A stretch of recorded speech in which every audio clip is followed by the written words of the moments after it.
Wait until the hour to start the game. Okay, so we're gonna start the game in 8 minutes. This gives me 8 minutes to explain like kind of like what we're doing with our lineup, why it's a better matchup than yesterday, and why we're running some weird choices for decks and cards.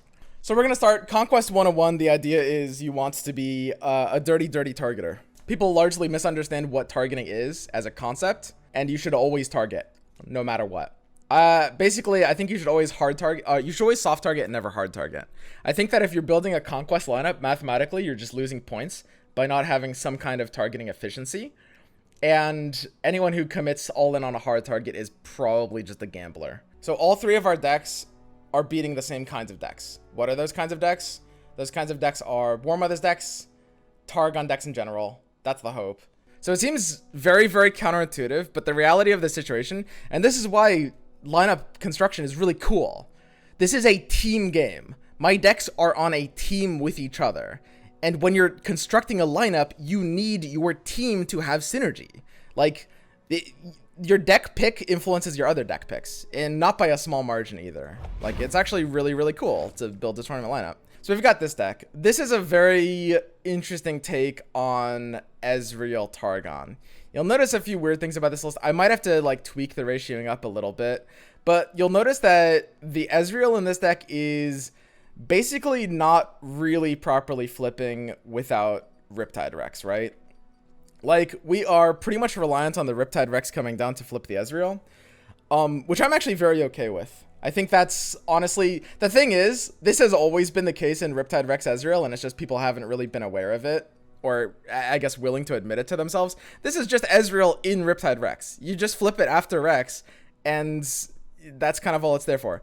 Maybe I should be running 2 Ezreals instead of 3. Like, that one game we had 3 Ezreals is kind of awkward, but I don't really mind playing it early as like a Mystic Shot engine either. Like, that's perfectly fine.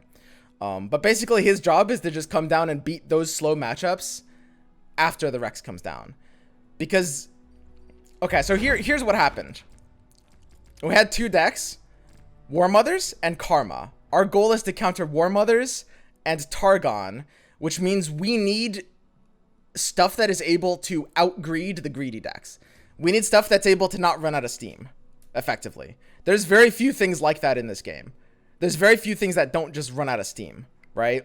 So what happens here is I'm looking at my War Mother's deck, I'm looking at my Karma deck, and I'm left with 4 colors: Noxus, Demacia, Bilgewater, and PNZ. And my objective is to find a deck that is able to have the same positive favorable matchups, not running out of steam against the greedy decks, having a punch down that isn't going to get countered by the ridiculous amount of healing. And the answer to that is basically Ezreal. Now, this deck is looking a little weird, but I actually think that this makes perfect sense in these conditions. Also, Twisted Fate is another thing that can just be a win condition in and of itself. It's effectively some kind of, it's a middle ground between Karma and Lee Sin.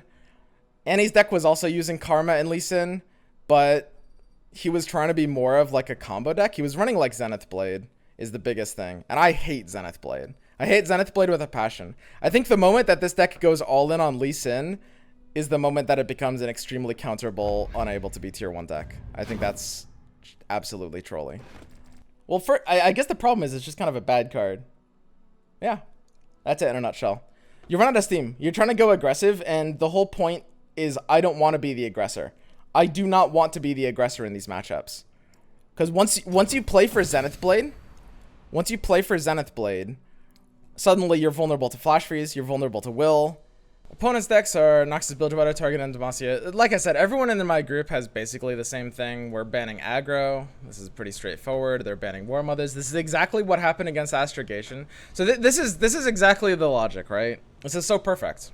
It's like, we're vulnerable to aggro. They're only bringing 1 aggro deck. See, like, they're bringing such a diverse spread, right? They're bringing aggro and what is, I guess, effectively mid-range, and then what's effectively War Mothers. They're bringing kind of just, like, 3 high-value decks that don't, in my opinion, support each other super well.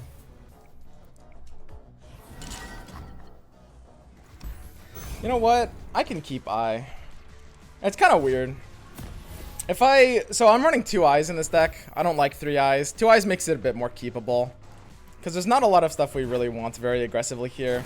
So he's running Leona Asol. I'll pull up the deck list now. It's open lists, and if we're playing in a tournament, it's really important that I show you guys the list. So take a peek. Basically, the idea is we just want to make sure we're playing around this. And even though his deck is not super offensive, he does actually have a decent amount of like somewhat aggressive draws that I do want to make sure I'm respecting, right? Scorching light. We each hold a world within. Part of the reason I like running 2 eyes is it makes it a lot more cozy to keep in the mulligan. If we're running double drawing eye is not really good here. So on 3, usually we're mentoring, could do a mentor attack. Sketcher doesn't pull too much here. His option is often Priestess. If his Priestess pulls Comet, the Fallen Star is deal 4, deal 1. That's really bad for me because Lee and Mentor align into that really easily. I do have Deny though. Deny is actually something I want to use proactively here. I want to Mentor now because if he Priestesses, I want him to feel like he gets better value out of Fallen Star. Because of my hand state, he gets worse value. Because his deck isn't that deniable, I want to bait him into drawing Meteor or Fallen Star because of my hands. So we do Mentor now. Of course we can't attack. Hey, that's pretty good.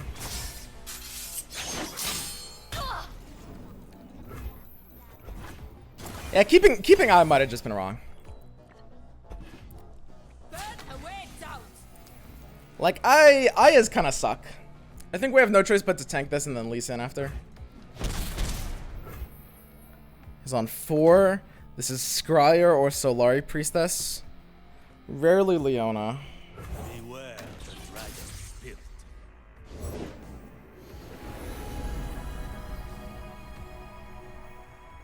Scryer could be anything. I know these paths well. So he could be playing Leona here.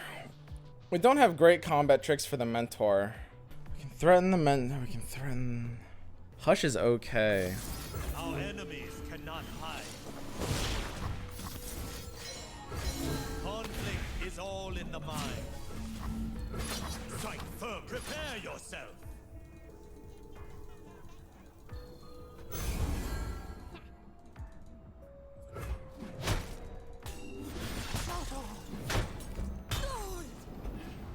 So, second Scryer.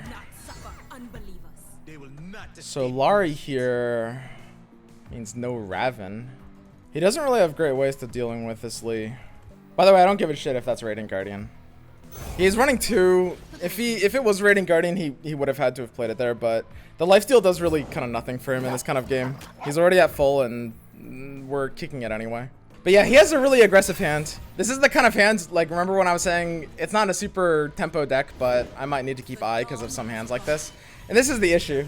It's like, eye didn't really help me that much either, just because of how it's style entrated into double shield bearer.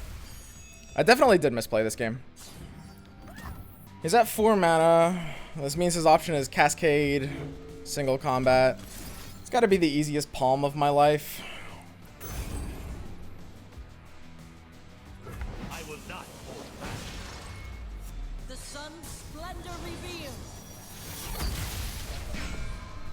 Lee needs to level next turn. We need maximum information. We're not going to need Deny Mana here. I'll see this through. Crescent, Ball, Snake. Crescent, Ball, Snake. Your attack is obvious.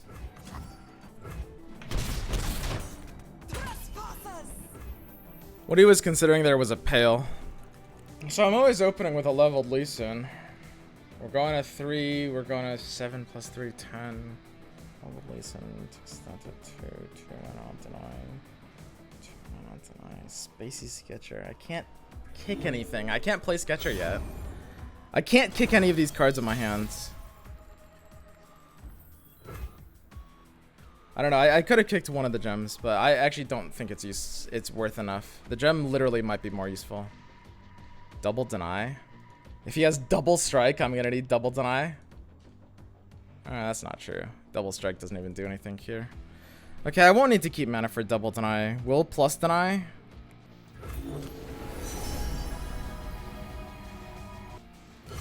I honestly don't know if a Living Legends is better than Sisters here. They say these were from the Protector himself.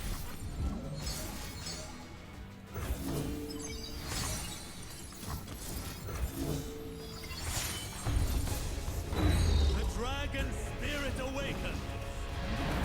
I should have used one gem on this little one before, I think. My lands need me. Center your I spirit. played this pretty suboptimally.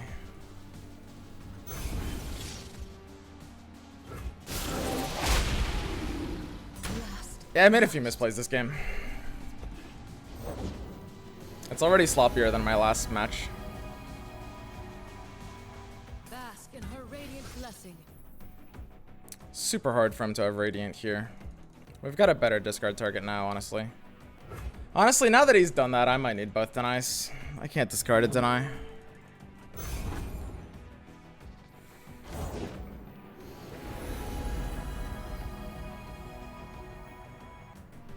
One star's whipsy is another spark. And a third shield bearer this entire time. Meteor from the Solari. We use one deny on that.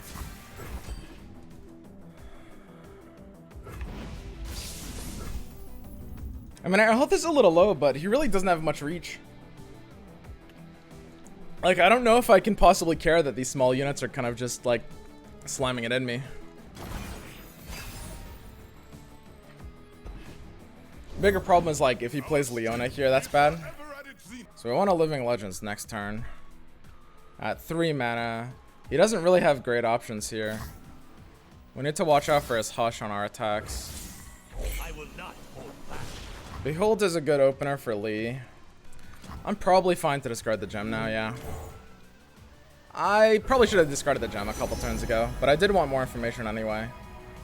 I don't really need Equinox for anything here, do I? Still paint is just accidental art. I actually kind of just value having the Trickster here. That's kind of neat.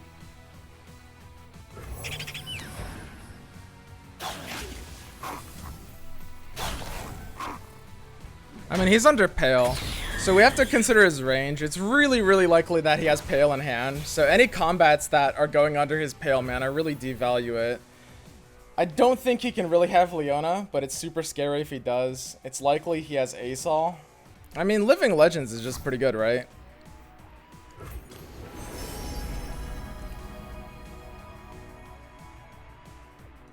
Conflict is all in the mind. The only problem is Lee kind of needs to be open attacking. I will not hold back.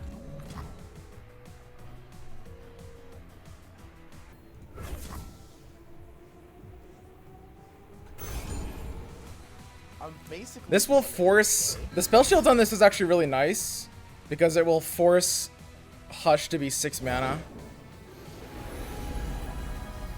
We're letting him develop into us, but I don't think his development is good here, because we're eliminating Leona from his range, and Leona's like the real punish to development here, so I think we're safe to just play our cards. We kind of just want to like threaten lethal here, and at 3 mana, with our Lee having spell shields, the Immortal Fire just kind of looks like lethal, doesn't it? He could Hush the fire. He would have to basically Hush the fire. The only issue is he could totally do that. I think it's actually safer. His Invo cards are all costing 1 less. I have to keep that in mind. It could just be Meteor on my Phoenix. That would be a big punish. Maybe I should have Equinox this first. I don't know. This is kind of weird. So his option has to be Hush. Strike firm. Prepare yourself. But we can still make this really miserable for him, even if he wants to Hush here.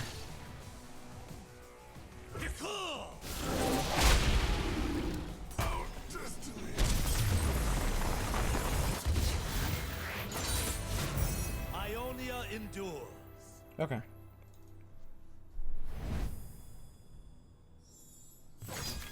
Minor misplays. I don't think there's anything too major there. I think that's fine.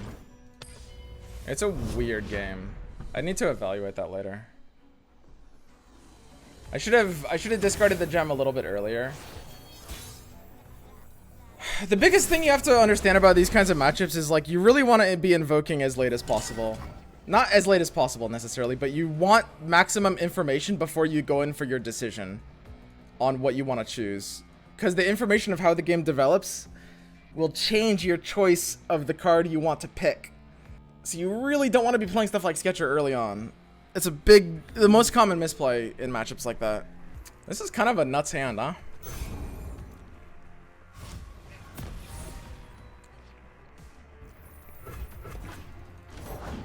Bless the faithful and sear the heretics. Okay, buddy. Unyielding light. Fuck me up, daddy. Devotion through battle.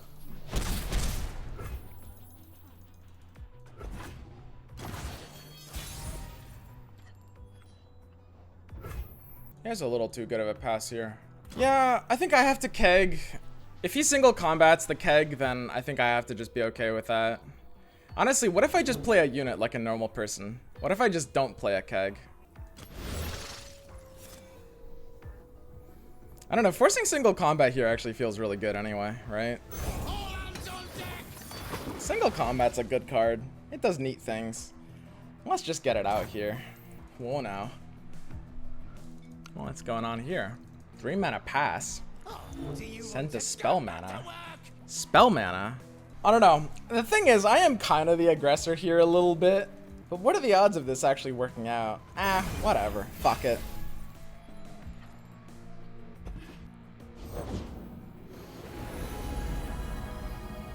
So now when I go into red card, then when he single combats, I make it rain. Force him to need 2 single combat. Took a second on that. Deal 4, deal 1, meteor. Red first.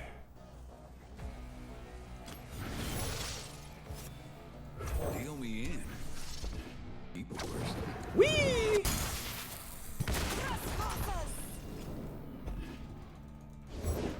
Proud warriors of the sun's true light. Okay. Wait, what?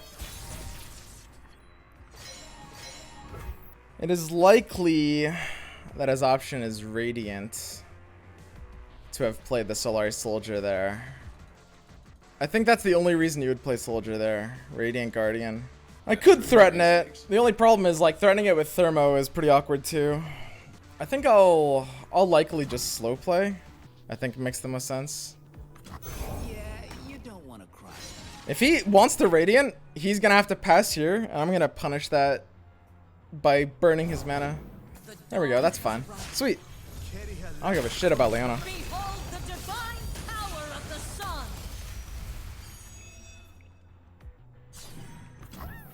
I wish my TF had a chance to level here though. That's the one kind of sad thing. I likely just have to pass it here. We need to draw Rex sometime. Like if we don't draw Rex in the next like 5 turns. Okay, less than 5 turns. We're gonna have an issue. Normally we have like improved odds of drawing Rex because we have like stuff like salvages in hands like this. I don't know. My mulligan might have been a troll. I kept a really like tempo heavy mulligan.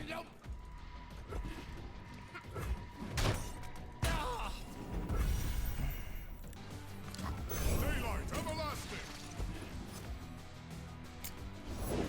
Daylight everlasting. Solari control all that her warmth touches. Glorious light rains down. This hand is a little awkward.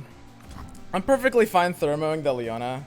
We're outside of the mana range for Pale Cascade, which is nice. He's running 1 Guiding Touch, which is like, I guess kind of annoying from this thermo, but I think this is perfectly fine. So it's like the single Guiding Touch. Double Pale? Okay. Huh? Last light. What? Am I getting trolled?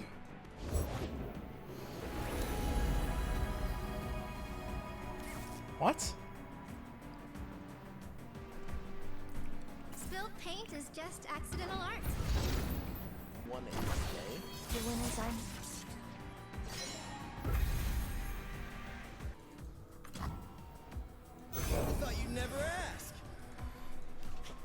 we have to play the Ezreal here.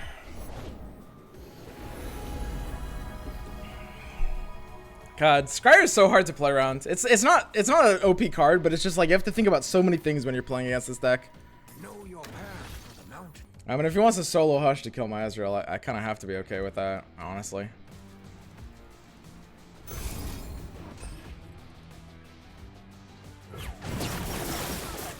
The information off the Make It Rain, I think, dictates the rest of my play.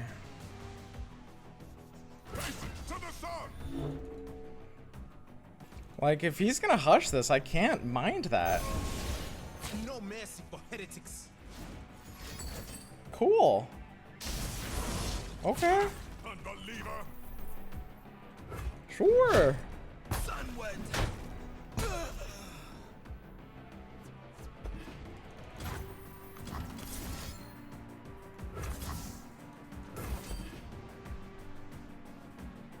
I don't know. Killing the Mountain Scryer here might be kind of trolly. I have no idea what's going on this game. Normally, like, based on how they're playing, you can assume they have a pretty specific hands. I have no idea what his game plan or what his hand is. He's made some moves that are just insanely bizarre. Who I truly am.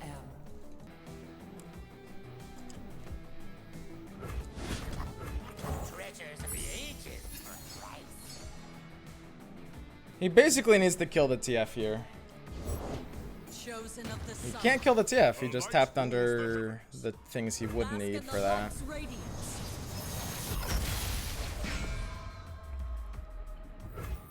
He does have a fairly good attack here, though. I might need to, like, play this just to double chump. We should assume my black market merchant isn't going to be valuable after this. We can just chump down with them. My TF's flipping afterwards. Setting them to 1 health actually matters because we're going to red card next turn, which means we should do this. Because we want to block these 4s with our 3s so that red card next turn kills them. Oh, fuck. We didn't really play around that, but that's fine. He didn't really play around Zenith Blade either.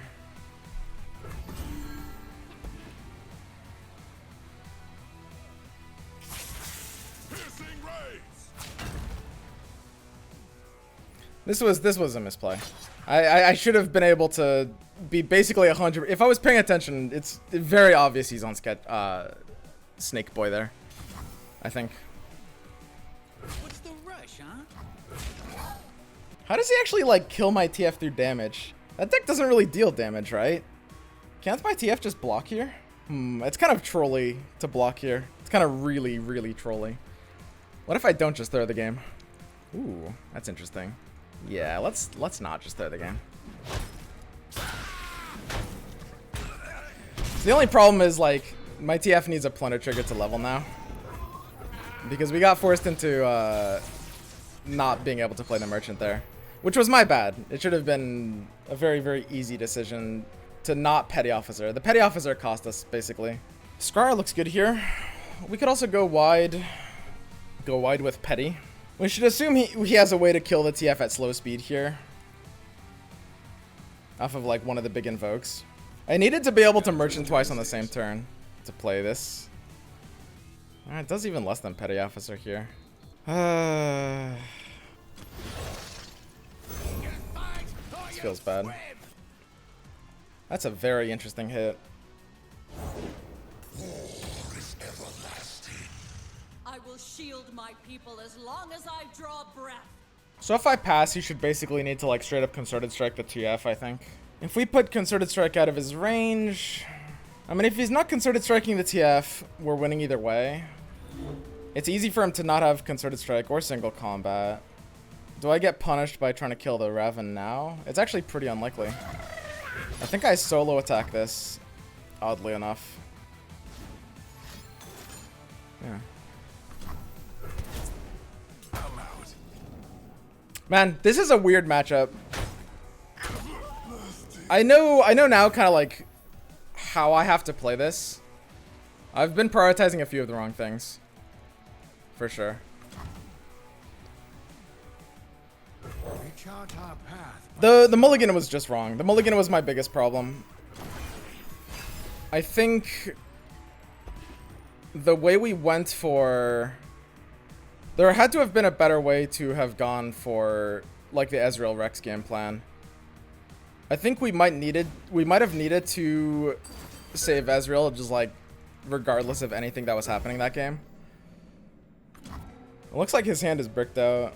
That's kind of interesting. We rise.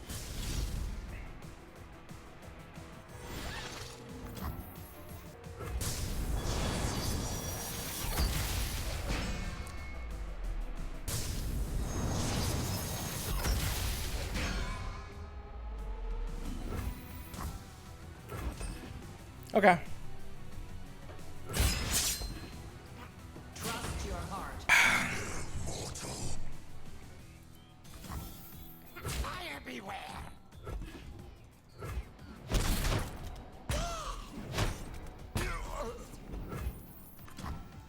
Ready, Rex? Not yet!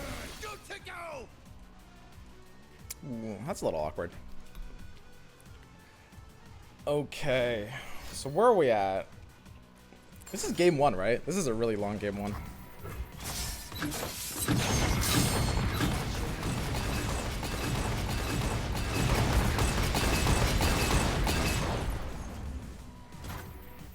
Don't ask where it's from. Ask how much. Sent out.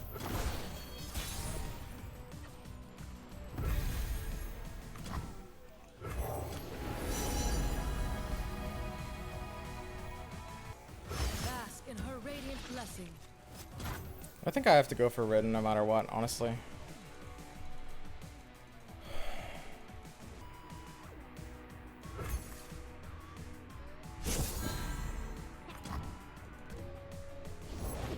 Light and fire are the origins of life. That should be good. Shouldn't be developing. Yeah, I don't think we have a way to beat that.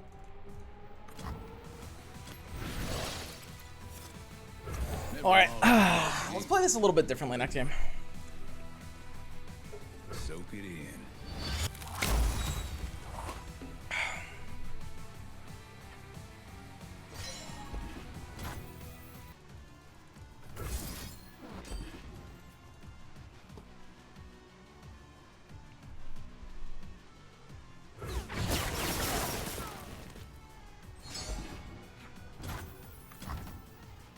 There's plenty of killing left. March! I will protect you. Probably has like a star shaping anyway. I mean, we're obviously we have very low odds of getting through here.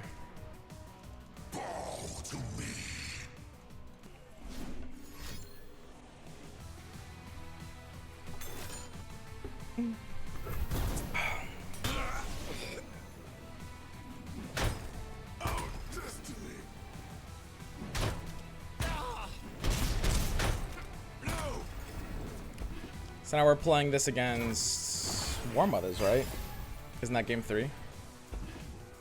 Unless I'm misremembering. And obviously, I don't think we have any outs we're drawing into at all here.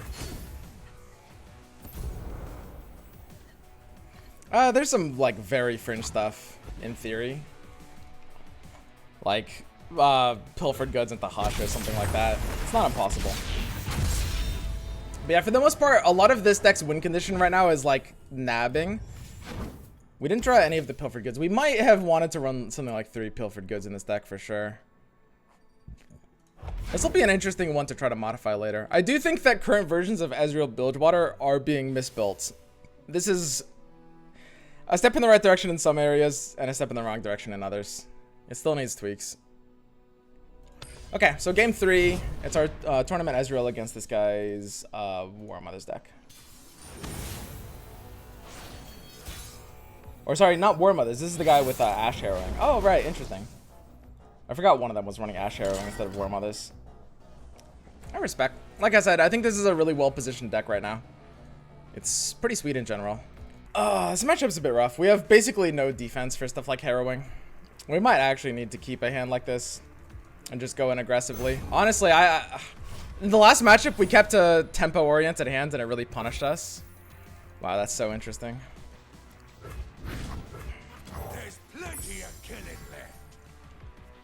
I think this matchup puts us on a clock, a serious clock. Hard to get rich.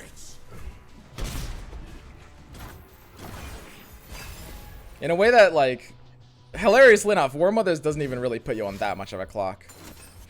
Now, Vile Feast is a good card for him to have here for sure. It's kind of sad. I think we have to just give this guy the keg. I need to, like, actually develop. What are the odds my open attack actually gets it in? If he's smart, he would Brittle Steel, I think. You'd always have to Brittle Steel to stop the Plunder if I do that. The thing is, the keg is actually just, like, not going to be doing much here. Don't know much, do ya? That sucks.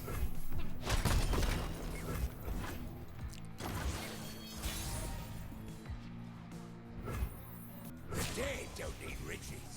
So I just feel like, oh, we're getting the Plunder. Woo! Passes back with 4 mana left. Wow. I'm actually kind of curious what he could be on. He doesn't run Avalanche. He's not really great at anti-aggro, which is like, so he's like a combo deck. He's trying to be anti-control, which is why our deck that's kind of flexible needs to mulligan as the aggro deck, right? Because he's running, you know, when we look at his build here, I'll pull it up. He's running just like anti-control cards. He's running ways to survive against them, like Flash Freezes and Punch Down with Harrowing and Ruination, but no Avalanche, no, you know, he's running a couple Vile Feasts and that's basically it, and we already got one out of him. Harrowing's an alright draw there. It's really funny, of course. Probably doesn't really do much with our game plan, but it's hilarious, I guess. Think not. Down to 3 mana really does limit his options. Like, his Ashe doesn't even really have an attack here, which is pretty funny. Yeah, nothing punishes, just playing Ezreal out nice and early. This is why mulliganing is so important. What? So he's got... He has to have Brittle Steel? Or he's taking a bluff spot? I mean, his Brittle Steel will kind of always hit this value no matter what anyway, right? Okay. So you can sometimes, like, he's playing the very aggressive route. I think that probably makes the most sense, but this is how that deck plays. You guys are probably spamming question marks like crazy right now. But how the Ashe deck plays is, like, you often are aggressively suiciding your Ashes just to be able to play more. Like, he likely has another Ashe in hand here. He's got plenty that would punish developing. Iceveil Archer is the big one that punishes development really hard. I know you're thinking. It's basically just Iceveil Archer. Speed things up a little. There's not actually that much that just punishes. A nice clean open attack here. And we are on pace. So I think I'm perfectly fine with this open attack.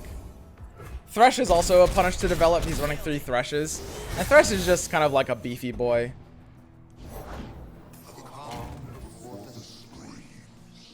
I mean, we can kill the Thresh if we want to. I mean, that's the best thermo we're getting, right? I guess we're just killing this Thresh. Thresh is annoying. It's true. Guess so. Okay. So obviously we're using the Mystic Shot first. It's basically, the only difference is it's a free target. We're not turning on any of his options by doing it over 2 turns like this. Letting the Thresh live is just kind of like bad though. You always expect Rekindler to come down at turn 7, but we're attacking odds and we're swinging for potential lethal on 7, so, and we're open attacking. So given all that, I don't know if it's going to be useful at all.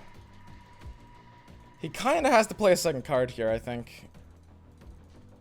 It's really difficult for him not to. But his second card is usually not a Sentry. I mean, we need to go aggro. We don't have Rex next turn to end the game. If we develop into next turn, we have 8 mana, we're going to 7. If we spend 2 mana to develop into next turn, we can Harrowing off of the Ruination and win the game. But we would need to spend exactly 2 mana to develop there, right? Which is a little difficult to do. Feel me in. Soak it in.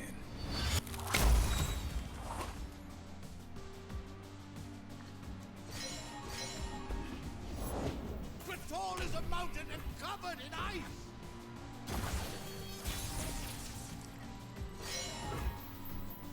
If we open attack, if he's surviving, he's rekindling. We can probably force enough mana out of him that he doesn't get to Rekindler, though. We're really scared of his one-shot combo, by the way. Like, terrified. I mean, developing here is pretty good except for Ruination. If we had a small development, we could beat Ruination with Harrowing, but we actually can't here. It's so sad. I think we have no choice but to just open attack with all. And it's kind of sad, but the Black Market Merchant is going to have to die here. I'd really love to live in a universe where it didn't die. Wait, he let the merchant live? That's a little weird. So he's surviving. He's just going to Rekindler this turn, basically. I feel pretty good, though. I mean, I can just Rex on defense usually, right? So it's Rekindler here based on how he's playing. Okay, I don't understand this guy at all. I'm pretty confused. You weren't using it. Safety will cost you. Got a second Harrowing. That is kind of funny. I will unite the Freljord. Can't argue with that. Alright. Yeah, interesting.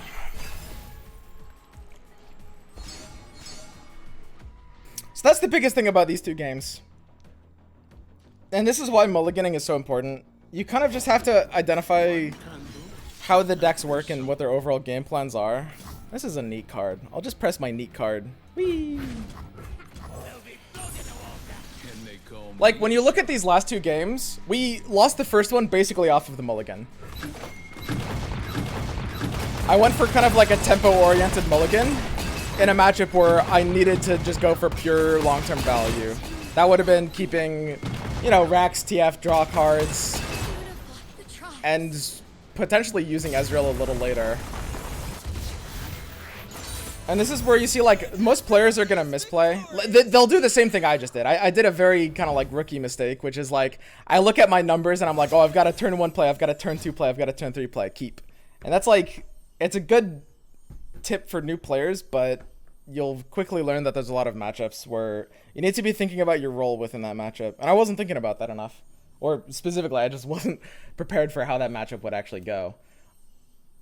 So in that matchup against Invokes, like, the whole point is, like, they trash tempo, right?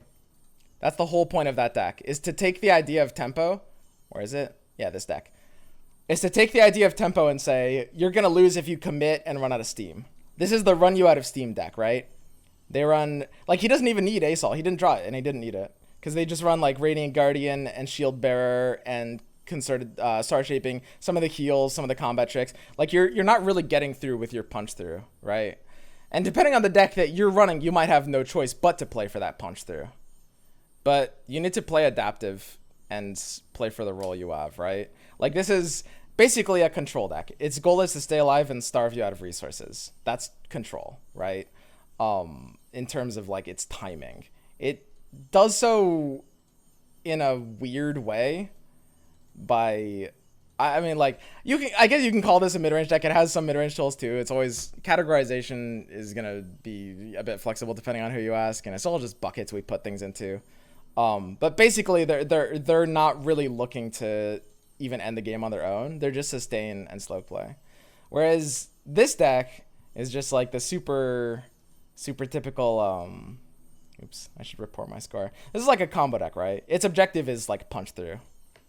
And this is very weak to aggro because it's not really running all the tools. It's not really running Avalanche, Withering Wail, even Grasp. I don't think Grasp is a good card at all in general. And this deck's objective is to just punch through against the control deck, right? We can look at, this is just like how I visualize the metagame personally. And again, it'll differ, these definitions will differ slightly depending on who you ask. But for the most part, the constants stay the same. It's like the Ashe deck is like a combo style deck. This like loses to aggro, but it beats control because it has that punch through. Right? So we need to play against Ashe because Ashe is a combo deck. We need to mulligan in like an aggro fashion. And against the control deck, we need to mulligan in a combo fashion, which we can do with this deck. That just means keeping our more late game tools, right? And this is a large part of the reason why, like, in terms of building decks in Runeterra, this, for some reason, this is more true in Runeterra than other games. And there's a few reasons. People will debate over like what the biggest factor is, but in Runeterra, you want to build and play flexible decks, right? Like, you don't really want to go all in on stuff like aggro. What you want is you want a deck that just has the ability to have aggressive draws, right? Which is why the best versions of stuff like aggro in Runeterra is stuff like Nox Bilge, like Swain TF or Gangplank does the Fate, right? Like these are typically going to be more flexible long term because the ability to mulligan in different ways, or stuff like, you know, They Who Endure, for example. Those are going to be the big punchers because they are a lot more flexible. It's not, think of it not like an aggro deck, but a mid-range deck that has an aggro draw, right? And so much depends on how you're drawing.